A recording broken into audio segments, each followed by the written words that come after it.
رب کا ہے فرمان، اس پہ جا قربان، پیغام قرآن، پیغام قرآن۔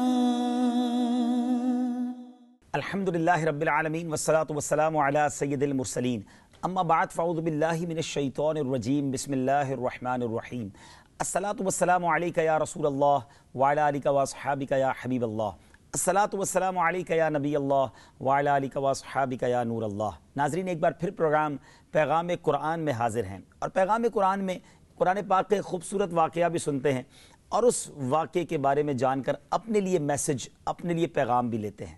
آج کون سا واقعہ آپ کو سنانا ہے؟ سبحان اللہ، آج ایک ایسا واقعہ سنانا ہے جس میں ایک ماں کی عظمت کا بیان ہے، ایک ماں کی قربانی کا بیان ہے، اور اللہ نے اس ماں کی اس قربانی اور اس عظمت کی سبحان اللہ وہ یاد ہمیں عطا فرمائی ہے کہ رہتی دنیا اس یاد کو مناتی ہے۔ گویا ماں نے جو کیا، آج ساری دنیا میں کہیں بھی کوئی اگر حج کرنے جائے گا، عمرہ کرنے جائے گا، اس کو وہ کام ضرور کرنا ہوگا۔ وہ کیا نشانی ہے، وہ کیا یاد ہے؟ اس سے پہلے کہ ہم اس واقعے کو سنائیں آپ کو، آئیے پہلے قرآن پاک کی آیتیں سنتے ہیں، اور قرآن پاک کی آیتوں کے ذریعے آپ کو پتہ چل جائے گا کہ وہ ماں کی نشانی کیا ہے جو قرآن کی زبانی بیان ہوئی ہے۔ سبحان اللہ۔ تو چنانچہ ہم چلتے ہیں سورہ بقرہ کی آیت نمبر 158 کی تلاوت سنتے ہیں اور اس کا ترجمہ سنتے ہیں۔ ان الصفا والمروة من شعائر اللہ، فمن حج البيت أو اعتمر فلا جناح عليه أن يطوف بهما، ومن تطوع خيرا فإن الله شاكر عليم۔ بے شک صفا اور مروہ اللہ کے نشانوں سے ہیں، تو جو اس گھر کا حج یا عمرہ کرے اس پر کچھ گناہ نہیں کہ ان دونوں کے پھیرے کرے، اور جو کوئی بھلی بات اپنی طرف سے کرے تو اللہ نیکی کا صلہ دینے والا خبردار ہے۔ سبحان اللہ۔ ناظرین، آپ پہچان گئے ہوں گے، آج بات ہوگی صفا و مروہ کی مقدس پہاڑیوں کی۔ اس سے پہلے کہ ہم اس کی بات کریں، کیوں نہ پہلے ان مبارک پہاڑیوں کا دیدار کر لیں، حاجیوں کے کچھ مناظر دیکھیں کہ کس ذوق و شوق کے ساتھ حاجی صفا و مروہ کے درمیان سعی کرتے ہیں۔ آئیے چلتے ہیں مکہ مکرمہ اور وہاں کے کچھ خوبصورت مناظر دیکھتے ہیں۔ لبیک اللہم لبیک، لبیک لا شریک لک لبیک، ان الحمد والنعمت لک والملک لا شریک لک۔ جی ناظرین، اب اس واقعے کی تفصیل کیا ہے؟ پہلے تو مکہ مکرمہ کے یہ دو پہاڑ ہیں جو کعبہ معظمہ کے بالکل مقابل مشرقی جانب واقع ہیں۔ حضرت حاجرہ رضی اللہ تعالی عنہا، یہ حضرت ابراہیم علیہ السلام کی زوجہ تھیں اور حضرت اسماعیل علیہ السلام کی والدہ۔ اب ہوا یہ کہ ان دونوں پہاڑوں کے قریب اس مقام پر جہاں زمزم کا اب کنواں ہے، وہاں انہوں نے سکونت اختیار کی، یہاں پر ان کا سمجھ لیں گھر تھا یا رہائش تھی۔ اس وقت یہ مقام سنگ لاخ بیابان تھا، نہ یہاں سبزہ تھا، نہ پانی، نہ اشیاء خورد و نوش، کچھ بھی نہیں تھا، بالکل بیابان۔ رضا الہی کے لیے ان مقبول بندوں نے صبر کیا۔ حضرت اسماعیل علیہ السلام بہت کم عمر تھے، انہیں پیاس لگی۔ ماں جب بچے کو پیاسا دیکھتی ہے تو یقیناً بے قرار ہو جاتی ہے۔ جب پیاس کی شدت بہت زیادہ ہو گئی تو حضرت حاجرہ رضی اللہ تعالی عنہا بے تاب ہو کر کوہ صفا پر تشریف لے گئیں۔ وہاں بھی پانی نہ پایا تو پھر اتر کر نیچے کے میدان سے دوڑتی ہوئی مروہ تک پہنچی، وہاں بھی پانی نہ ملا، پھر واپس صفا پر آئیں، پھر پانی نہ ملا۔ ایک ماں نے بے قراری کی عالم میں 7 چکر لگائے۔ سبحان اللہ۔ اور علماء یہ بتاتے ہیں کہ جب آپ صفا اور مروہ کے درمیان، اللہ کرے آپ کو بار بار وہاں کی حاضری نصیب ہو، تو جب آپ صفا اور مروہ کے درمیان چل رہے ہوتے ہیں تو آپ کی بائیں جانب کعبہ ہوتا ہے، تو آپ کعبہ شریف کا دیدار بھی کر سکتے ہیں۔ اب تو خیر عمارت وغیرہ بن گئی ہے، مگر ایک خاص مقام پر دوڑنا ہوتا ہے جس کو میلین اخضرین کہتے ہیں، اس کی بھی آپ پکچر دیکھ رہے ہوں گے اسکرین پر۔ تو یہ جو سبز میل ہے یا سبز لائٹیں اب لگا دی گئی ہیں، اس کے درمیان کیوں دوڑنا ہوتا ہے؟ تو اس کی وجہ یہ ہے کہ جب بی بی حاجرہ چلتے چلتے ایک ایسا مقام آتا تھا کہ حضرت اسماعیل کو دیکھتے ہوئے جاتی تھی، ایک مقام ایسا آتا تھا جہاں پہاڑ تھا، کوئی آڑ تھی جس سے حضرت اسماعیل نظر نہیں آتے تھے، چھوٹے بچے تھے، رو رہے تھے، تو آپ اس جگہ کو دوڑتے ہوئے طے کرتی تھی۔ تو تو جتنی جگہ آپ دوڑتے ہوئے طے کرتی تھی وہ جگہ دوڑنے کے لیے مخصوص کر دی گئی.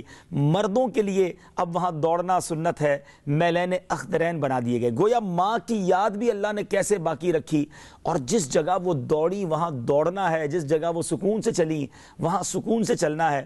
کیا بات ہے, سبحان اللہ. اور اللہ تعالیٰ نے پھر کیا کیا, ان اللہ مع الصابرین, اللہ تعالیٰ صبر کرنے والوں کے ساتھ ہے کا جلوہ اس طرح ظاہر فرمایا کہ غیب سے ایک چشمہ حرم میں نمودار ہوا. زمزم, چشمہ جو زمزم ہے وہ نمودار ہوا, اور ان کے صبر و اخلاص کی برکت سے ان کے اتباع میں ان دونوں پہاڑوں کے درمیان دوڑنے والوں کو مقبولان بارگاہ قرار دے دیا گیا, اور ان دونوں پہاڑوں کو قبولیت دعا کا مقام بنا دیا گیا. اس واقعے کا ذکر سورہ ابراہیم کی آیت نمبر 13 میں بھی مذکور ہے. یعنی اب یہ دونوں پہاڑ اللہ کی نشانیاں بن گئے, ان دونوں پہاڑ پر جا کر دعا کریں تو دعا قبولیت کا مقام بن گیا. ہر حاجی کے لیے سبحان اللہ صفا مروہ کی سعی جو ہے وہ لازم قرار دے دی گئی. عمرہ کمپلیٹ نہیں ہوتا جب تک صفا مروہ کی سعی نہ ہو. سبحان اللہ, سبحان اللہ. اب یہاں ایک اور بات بھی ناظرین بتانی ہے. صفا مروہ جو ہے یہ پہلے اسلام سے پہلے کیا ہوتا تھا, یہاں پر یہ واقعہ بھی بڑا عجیب ہے, تو یہ بھی سن لیجئے کہ معاملہ یہ تھا کہ زمانے جاہلیت میں ایک مرد تھا جس کا نام اصاف تھا, اور ایک عورت تھی جس کا نام نائلہ تھا. ان دونوں بدبختوں نے خانہ کعبہ کے اندر بدکاری کی. آپ ذرا سوچیں, ان دونوں پر قہر الہی نازل ہوا. یہ دونوں مسخ ہو کر پتھر کی مورت اور بت بن گئے, بالکل پتھر کے مجسمے بن گئے. پھر زمانہ جاہلیت کے بت پرستوں نے ان دونوں مجسموں کو کعبے سے اٹھا کر صفا مروہ کی پہاڑیوں پر رکھ دیا, اور اب ان دونوں بتوں پر پوجا کرنے لگے, ان کو جا کر ہاتھ لگاتے تھے. جب عرب میں اسلام پھیل گیا تو مسلمان اصائف اور نائلہ دونوں بتوں کی وجہ سے ان دونوں پہاڑیوں پر جانے کو گناہ سمجھنے لگے, کیونکہ وہاں تو بت رکھے ہوئے. تو اس وقت اللہ تعالیٰ نے قرآن مجید میں یہ حکم نازل فرمایا کہ صفا و مروہ کے طواف اور ان دونوں کی زیارت میں کوئی حرج اور گناہ نہیں, بلکہ حج و عمرہ دونوں عبادتوں میں صفا و مروہ کی سعی جو ہے یہ ضروری ہے. پھر جب فتح مکہ کے دن نبی پاک علیہ الصلوۃ والسلام نے ان دونوں پہاڑوں پر تشریف لا کر اصائفہ اور نائلہ دونوں بتوں کو توڑ پھوڑ کر نیست و نابود کر دیا. ان دونوں پہاڑیوں کو حسب دستور سابق مقدس اور معظم قرار دے کر ان دونوں کا جو سعی ہے, جو ان دونوں کے درمیان چکر لگانا ہے, حج و عمرہ میں ضروری قرار دے دیا گیا. تو پہلے کے دور میں یہ سمجھیے کہ وہاں پر یہ پوجا ہوتی تھی یا ان مورتیوں کے بارے میں یہ ذہن تھا. اس کے بعد اسلام نے اس ذہن کو اس فلسفے کو ختم کیا اور ان پہاڑیوں کو مقدس قرار دیا. ناظرین, اب یہاں بہت ساری باتیں سیکھنے کو ملتی ہیں. پہلی بات تو بڑی عقیدے والی ہے, اور دوسری ہمیں اپنی والدہ کا ادب کتنا کرنا ہے وہ بھی سمجھ آ جائے گا. اب ذرا غور کیجئے ناظرین کہ جس جگہ پر اللہ کی ایک نیک بندی بی بی ہاجرہ رضی اللہ تعالی عنہا نے یہ قدم چلائے, آپ پیدل چلیں, آپ دوڑیں, اور اپنے بچے کے لیے آپ نے یہ کام کیا, اس کے لیے پانی کی تلاش میں کام کیا, تو اب یہ جگہ مقبول بارگاہ ہو گئی, یہ جگہ مقدس ہو گئی, دعاؤں کی قبولیت کا سبب بن گئی, حج کا ایک اہم رکن بن گئی. اس سے کیا سبق ملتا ہے کہ اللہ والوں اور اللہ والیوں سے اگر کسی جگہ کو کوئی خاص تعلق حاصل ہو جائے تو وہ جگہ بہت معزز اور مکرم بن جاتی ہے. ہر مسلمان کے لیے جگہ لائق تعظیم اور احترام ہو جاتی ہے. مکہ معظمہ میں ناظرین بہت ساری پہاڑیاں ہیں, چھوٹی بڑی بہت ساری پہاڑیاں ہیں, مگر بہت سے پہاڑ ہوتے ہوئے صفا و مروہ کی یہ چھوٹی چھوٹی پہاڑیاں جو ہیں جن کو جو تقدس اور عظمت حاصل ہے وہ کسی دوسرے پہاڑ کو حاصل نہیں ہے. اس کی وجہ اس کے سوا اور کیا ہو سکتی ہے کہ یہ دونوں پہاڑیاں ایک اللہ والی کی ایک مبارک جد و جہد کی یادگار ہیں. سبحان اللہ, کتنے سارے مسکنسیپشن دور ہو جاتے ہیں. اللہ والی کے قدم لگے, قرآن میں اللہ کہتا ہے ان الصفا والمروہ من شعائر اللہ, اللہ کی نشانیاں قرار دے دیا گیا. اللہ اکبر. اب ذرا غور کیجئے, گنبد خضرا, اولیاء اللہ کے روضے اور ان حضرات کی عبادت گاہوں اور دوسرے مقدس مقامات کو بھی اس پر قیاس کرنا چاہیے کہ یہ سب خاصان خدا کی نسبت و تعلق کی وجہ سے معزز و مکرم ہیں, قابل تقدس اور لائق تعظیم اور احترام ہیں. ان سب جگہوں کی تعظیم و توقیر اللہ عز و جل کی خوشنودی کا باعث, اور ان سب مقامات کی بے ادبی اور تحقیر جو ہے وہ غضب جبار کا سبب ہے. لہٰذا ان لوگوں کو جو گنبد خضرا اور اولیاء کرام کے مقبروں کی بے ادبی کرتے ہیں اور معاذ اللہ ان کو منہدم اور اس کو سنسار یا اس کو ڈھانے کی پلاننگ کرتے رہتے ہیں. انہیں حقائق کے ستاروں سے روشنی حاصل کرنی چاہیے, اپنی نحوستیوں اور بدبختیوں سے تائب ہو کر صراط مستقیم کی راہ پر ثابت قدم ہو جانا چاہیے. اللہ تعالی ہم سب کو باادب رکھے, ادب والوں کا ساتھ رکھے, اللہ والوں کی نسبت والی چیزوں کا احترام دل میں ہونا چاہیے اور ان سے برکتیں لینی چاہیے. سچ بتاؤں ناظرین, جو لوگ کہتے ہیں نا یہ اولیاء اللہ کے دن کیوں مناتے ہیں, اولیاء اللہ کی یاد کیوں مناتے ہیں, ان کی عبادت کی جگہ پر کیوں جاتے ہیں, یہ حج کے سفر کو ذرا دیکھیے. مجھے بتائیے نا, آج تو کوئی بچہ پیاسا نہیں ہے, آج کوئی ماں پیاس میں بچے کے لیے پانی تلاش نہیں کر رہی ہے, پھر کیوں صفا مروہ کے درمیان دوڑایا جا رہا ہے؟ عقل تو یہ کہتی ہے کہ کعبے کا طواف کر لیا جائے, 2 پہاڑیوں کے درمیان چلنا ہے, لمبا چلنا ہے, دوڑنا بھی ہے. اللہ اکبر, یہ بتایا جا رہا ہے گویا یہ ان لوگوں کے لیے جواب ہے کہ چونکہ ایک اللہ والی نے, ایک ماں نے یہاں اپنے بچے کے لیے جد و جہد کی, اللہ کو اس کی یاد کو باقی رکھنا تھا, رہتی دنیا کا حج کمپلیٹ نہیں ہوگا, واجب قرار دے دیا گیا, اس سعی کو کرنا لازم ہے. اور چلتے ہیں آگے. عقل تو یہ کہتی ہے کہ کعبہ رحمتوں کی جگہ ہے, یہاں وقت گزارا جائے. ایک مینا کی پہاڑیوں میں, مینا کے میدان میں, خیموں میں کیوں رہا جاتا ہے؟ مکے میں کعبے کے قریب رہیں, اللہ کو پسند ہے کیونکہ اس کے حبیب علیہ الصلوۃ والسلام نے مینا میں قیام کیا, وہاں راتیں گزاری, اس سنت کو زندہ کیا جا رہا ہے. جب جمرات کی رمی ہوتی ہے ناظرین, پتھر مارے جاتے ہیں. ٹھیک ہے, حضرت ابراہیم علیہ الصلوۃ والسلام کے سامنے شیطان آیا تھا, آپ کو ارادے سے باز رکھنے کی کوشش کی تھی کہ حضرت اسماعیل کو ذبح نہ کریں. آپ نے ایک چھوٹے بچے کی شکل میں آیا تو آپ نے ادھر بھی پتھر مارے, ایک نوجوان کی شکل میں آیا آپ نے ادھر بھی پتھر مارے, اور ایک بوڑھے کی شکل میں آیا, بڑے کی شکل میں آپ نے وہاں بھی کنکر مارے. تو اب شیطان 3 بنا دیے گئے, منجلا, چھوٹا اور بڑا شیطان.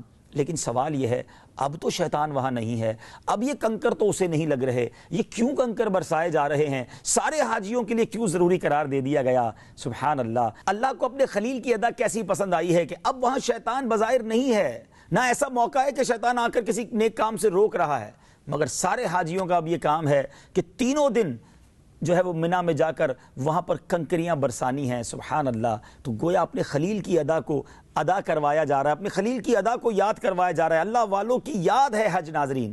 بہت ساری مثالیں ہیں. مزدلفہ کی رات کیوں وہاں گزاری جاتی ہے؟ پتھروں پر لوگ سوئے ہیں, کھلے آسمان تلے سوئے ہیں. ارے کعبے میں طواف کرتے ہوئے گزار لیتے, مگر اللہ کو اپنے محبوب بندوں کی, اپنے حبیب علیہ الصلوۃ والسلام کی یاد باقی رکھنی ہے. اللہ نے اس طرح نظام بنایا کہ ساری دنیا سے ہر رنگ و نسل والا آئے, احرام پہنے, کمفرٹیبل لباس لوگ اتار دیتے ہیں, 2 چادروں میں مرد رہتے ہیں. اب احرام میں بہت ساری لگژریز ختم ہو جاتی ہیں, صابن, شیمپو کا استعمال, کنگھی اور تیل کا استعمال, خوشبو کا استعمال, بہت ساری وہ چیزیں جو اپنے گھروں میں ہم بڑی آسانی سے کر رہے ہیں, جو حلال بھی ہیں, مگر احرام کی حالت میں وہ منع ہو جاتی ہیں. کیونکہ اب جو اللہ والوں نے کام کیے وہ یاد رہیں, غریبوں کی غربت بھی یاد رہے, مسافروں کی مسافری میں جو حالت ہو جاتی ہے وہ یاد رہے, اور غریبوں کا احساس دل میں اجاگر ہو. گویا حج حکمتوں کا سفر ہے. حج بہت ساری یادوں کو اجاگر کرتا ہے, دل میں ان اللہ والوں کی محبت پیدا کرتا ہے. تو پھر اللہ والوں کی یاد اگر آج بھی کوئی مناتا ہے تو اس پر اعتراض کرنے والوں کو اپنے دماغ کا علاج کروانا چاہیے. اب یہاں ایک اور بات جو سیکھنے کو مل رہی ہے کہ ایک ماں نے اپنے بچے کے لیے جو جد و جہد کی, اللہ کو وہ ادا کتنی پسند آئی. تو ماں ہوتی ہے, ماں جس کی بھی ہے اس کی تعظیم کریں, اس کا ادب کریں.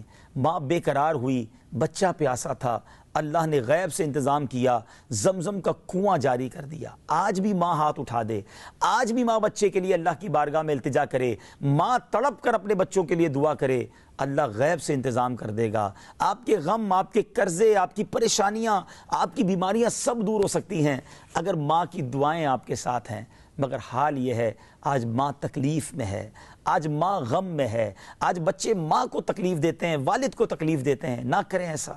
ماں باپ وہ نعمت ہیں, وہ دولت ہیں, یہ دعا کریں تو طوفان ٹل جاتے ہیں. مگر آج لوگ ماں باپ کی بد دعائیں لے رہے ہیں, ماں باپ کو آنسوؤں سے رلا رہے ہیں. آج ماں باپ غمگین ہیں بچوں کی وجہ سے. اے وہ لوگوں جن کے ماں باپ حیات ہیں, خدا را قدر کرو, دعائیں لو. یہ بہت بڑی نعمت ہے آپ کے لیے. ماں باپ تو وہ ہیں جنہیں محبت سے دیکھو تو حج کا ثواب ہے, یہ ہاتھ اٹھائیں تو عرش تک دعا جاتی ہے. اور مزے کی بات بتاؤں, میں کہوں اپنی ماں کو, اپنے والد کو کہ امی ابو دعا کریں, یہ اور بات ہے.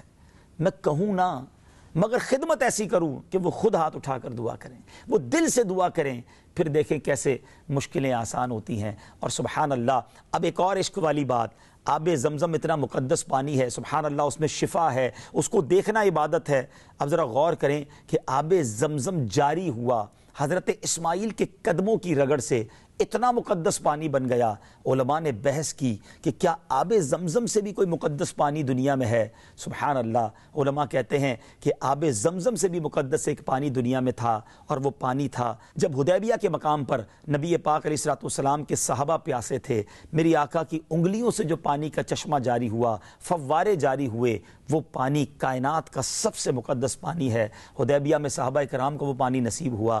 اللہ کریم ہمیں نبی پاک کے ہاتھوں قیامت کے دن جام کوثر نصیب فرمائے۔ تو ناظرین، آج صفا و مروہ کے اس خوبصورت واقعے سے ہمیں بہت ساری باتیں سیکھنے کو مل رہی ہیں کہ اللہ والوں کی جہاں قدم اللہ والوں کے لگ جائیں، جہاں ان کو نسبت حاصل ہو جائے، وہ جگہ مقدس اور دعاؤں کی قبولیت کی جگہ بن جاتی ہے۔ مقام ابراہیم کو دیکھ لینا، مقام ابراہیم پر حضرت ابراہیم موجود نہیں ہیں، مگر اس پر چونکہ قدم لگے تھے آپ نے کھڑے ہو کر کعبے کی تعمیر کی، تو مقام ابراہیم کے بارے میں رب نے کیا فرمایا قرآن میں؟ وَاتَّخِذُوا مِن مَّقَامِ إِبْرَاهِيمَ مُصَلَّى، اور ابراہیم کے کھڑے ہونے کی جگہ کو اپنا مصلی بنا لو۔ تو جب قدم حضرت ابراہیم کے لگ جائیں، وہ جگہ مبارک ہو جائے، تو جہاں ابراہیم کے آقا نبی آخر الزماں صلی اللہ تعالی علیہ وسلم بنفس نفیس خود تشریف فرما ہوں، تو روضہ رسول کا عالم کیا ہوگا؟ شہر مدینہ میں جہاں نبی پاک کے جا بجا قدم لگے، تو شہر مدینہ کی گلیوں کا عالم کیا ہوگا؟ تو اللہ والوں کی جس جگہ سے نسبت ہو جائے، وہ جگہ مقدس اور محترم ہو جاتی ہے۔ ماں کے بارے میں بھی سیکھنے کو مل رہا ہے کہ ماں کا ادب و احترام کتنا ہونا چاہیے۔ اور تیسری بات کہ حج کا جو سفر ہے، اللہ والوں کی یاد یہ ہے۔ اللہ کریم مجھے اور آپ کو اسی سال حج کی سعادت بھی نصیب فرمائے۔ ناظرین، وقت ختم ہو رہا ہے ہمارے سلسلے کا، اب چلیں گے ہمارے سلسلے میں ایک خوبصورت سیگمنٹ شامل کیا کرتے ہیں، اور اس کا نام ہے تعارف قرآن۔ پیغام قرآن۔ ناظرین، آج ہم اپنے سیگمنٹ تعارف قرآن میں سورہ لہب کا تعارف سنیں گے۔ سورہ لہب مقام نزول، سورہ ابی لہب مکہ مکرمہ میں نازل ہوئی۔ رکوع اور آیات کی تعداد اس سورت میں 1 رکوع اور 5 آیتیں ہیں۔ لہب نام رکھنے کی وجہ، لہب کا معنی ہے آگ کا شعلہ۔ عبد المطلب کا ایک بیٹا عبد العزیٰ جو کہ بہت گورا اور خوبصورت آدمی تھا، اس کی کنیت ابو لہب ہے۔ اس سورت کی پہلی آیت میں یہ لفظ ابی لہب موجود ہے، اس مناسبت سے اسے سورہ ابی لہب یا سورہ لہب کہتے ہیں۔ سورہ لہب کا شان نزول کیا ہے؟ جب نبی کریم علیہ الصلوۃ والسلام نے کوہ صفا پر عرب کے لوگوں کو دعوت دی، تو ہر طرف سے لوگ آئے، اور حضور اقدس صلی اللہ تعالیٰ علیہ وسلم نے ان سے اپنے صدق و امانت کی شہادتیں لینے کے بعد فرمایا، انی لکم نذیر بین یدی عذاب شدید۔ اس پر ابو لہب نے نبی پاک علیہ الصلوۃ والسلام سے کہا تھا کہ تم تباہ ہو جاؤ، کیا تم نے ہمیں اس لیے جمع کیا تھا؟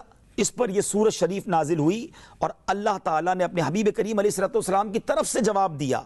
اس سورہ مبارکہ کے شان نزول سے چند باتیں معلوم ہوئی۔ کیا شاندار باتیں معلوم ہو رہی ہیں؟